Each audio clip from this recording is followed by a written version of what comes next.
Hello everyone! My name is Christine Downey and I'm a biologist who loves the environment. I also have a fifth grader here at Earhart and I have been a member of the Go Green team for many years. And because I love nature so much, I'm teaching about it at UC Berkeley. But today I want to talk with you about something super cool that is happening in our own neighborhood. And I'm sure when you learn more about it, you will be just as excited as I am. Something very special is happening right next to our school here. Some of you might have already seen very big birds collecting sticks in our schoolyard or swooping over Island Drive towards the golf course. And these big birds are bald eagles.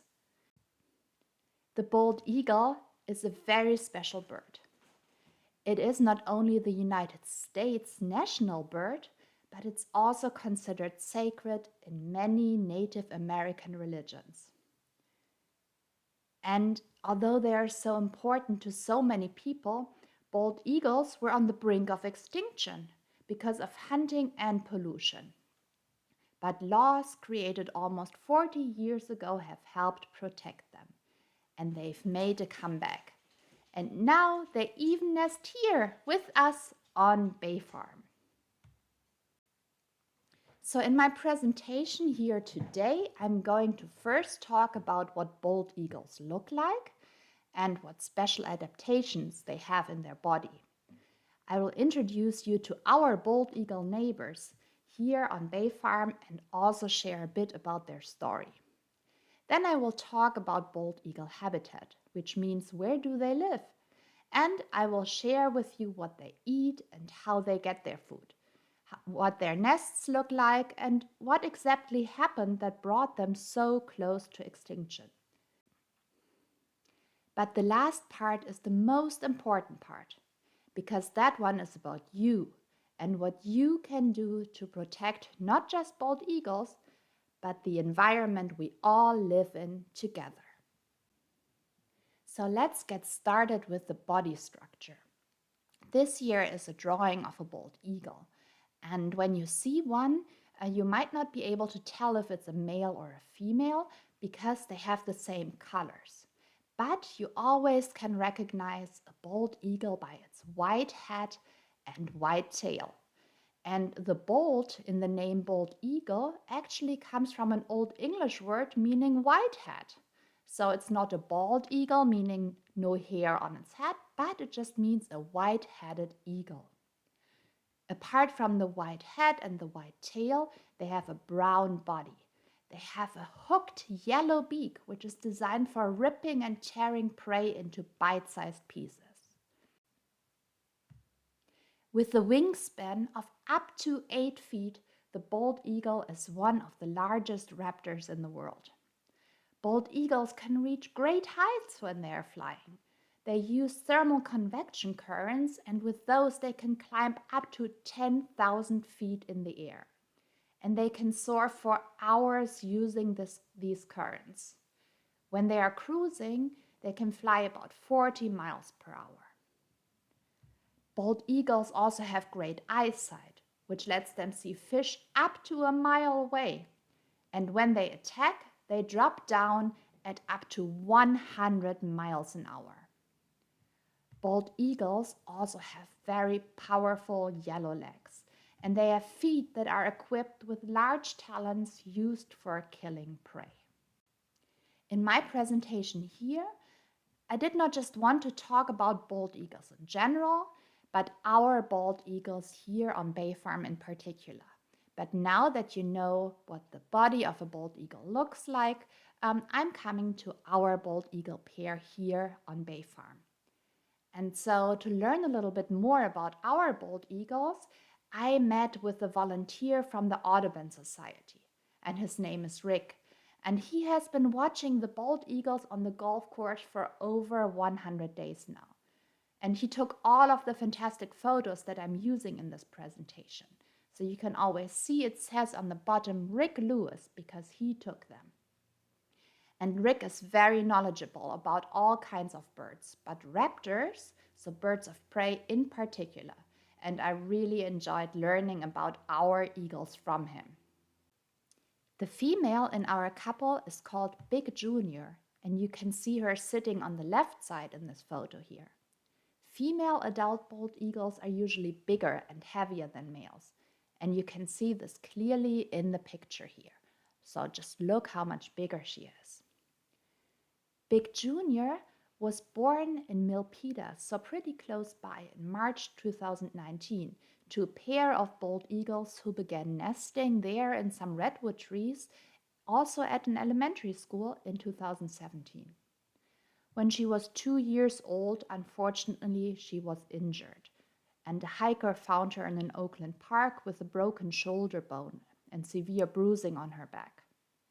But he took her to the Lindsay Wildlife Hospital, and she stayed there for 6 weeks. After her shoulder was healed, she was released back in the Oakland Park where she was first found.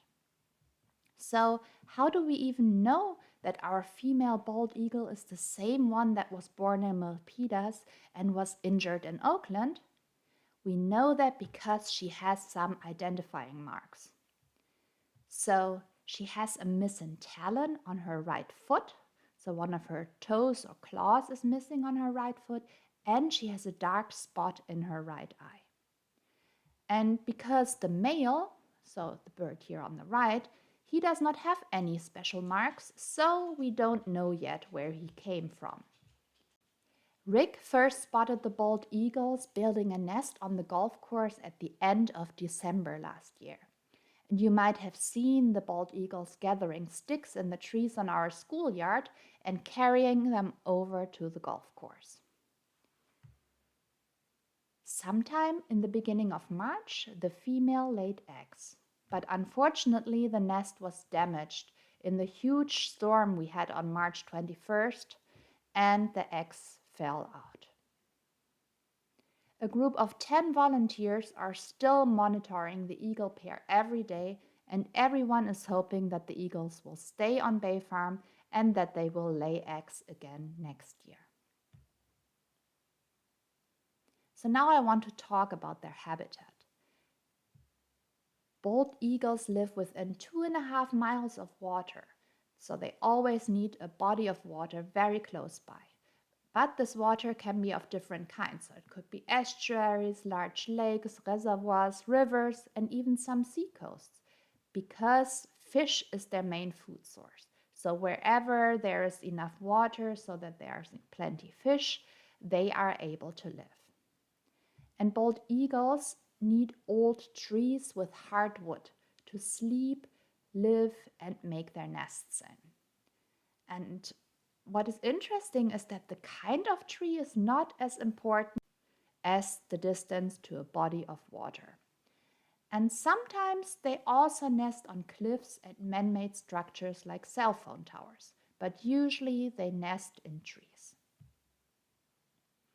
Bald eagles eat mostly fish.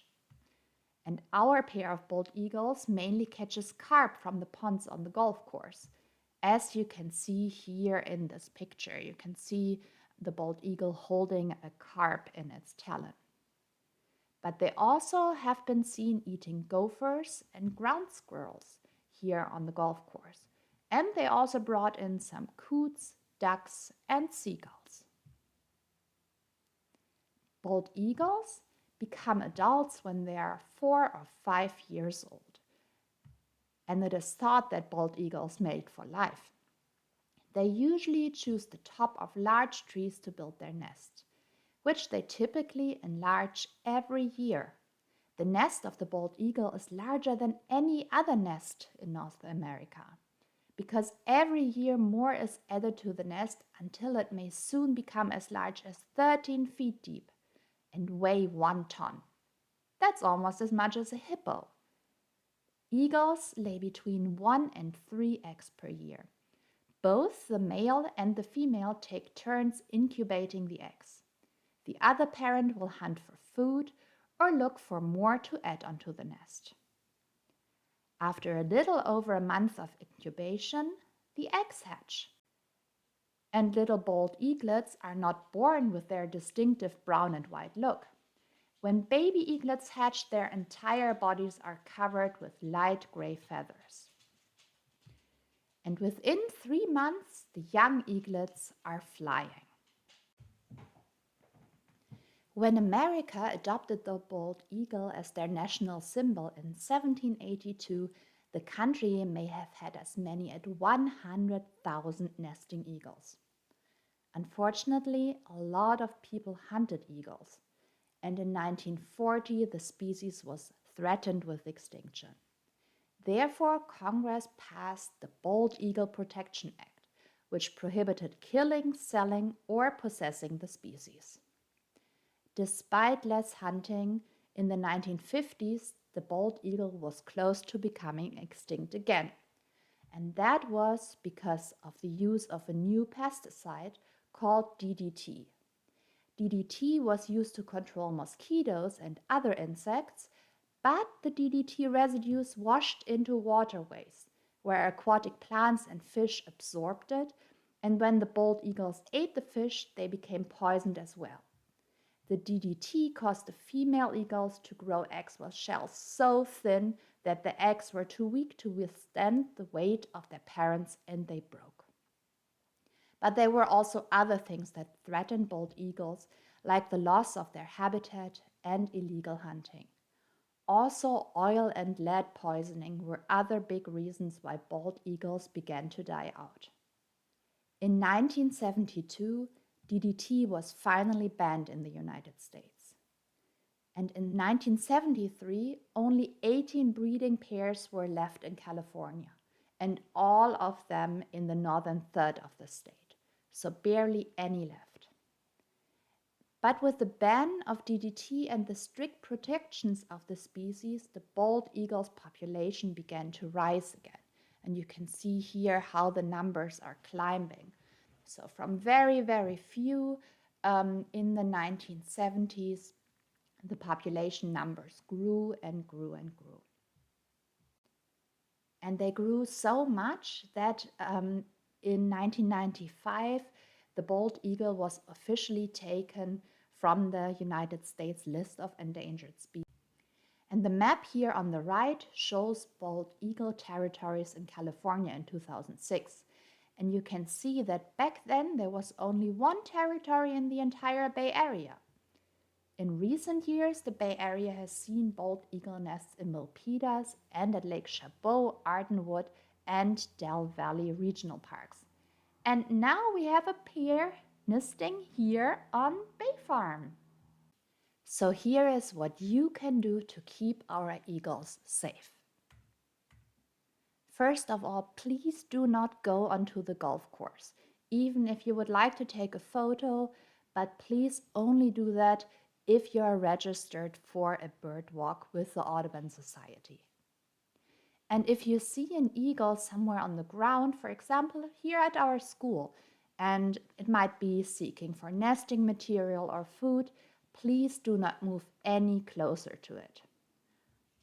Also, do never climb a tree with a nest in it. And please do not fly drones anywhere around the eagles. Eagles, like other raptors, might try to eat anything they see. Trash can really harm them, so when you see litter, please pick it up and safely discard it so that the eagles don't accidentally eat it.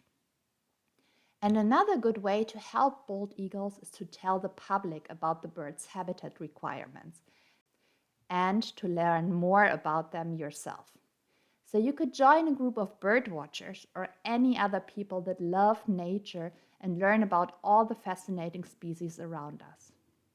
And this presentation here was only about bald eagles, but there are so many other cool animals, plants, and even fungi to explore. Open your eyes and truly see the world around you. Ask questions, be curious, and spend time outside. So with this, I really want to thank, first of all, Rick Lewis for meeting me and talking with me about our bald eagles and for sharing his photos with me. Then I want to thank the Go Green team for inviting me to give this presentation today and for being such a great group and helping our school to become greener and more environmentally friendly. And I also want to thank you. I want to thank you for listening to this presentation and for helping us to keep our environment safe. If you have any questions about nature or the environment, please send me an email. Have a great day, everyone, and thank you for listening.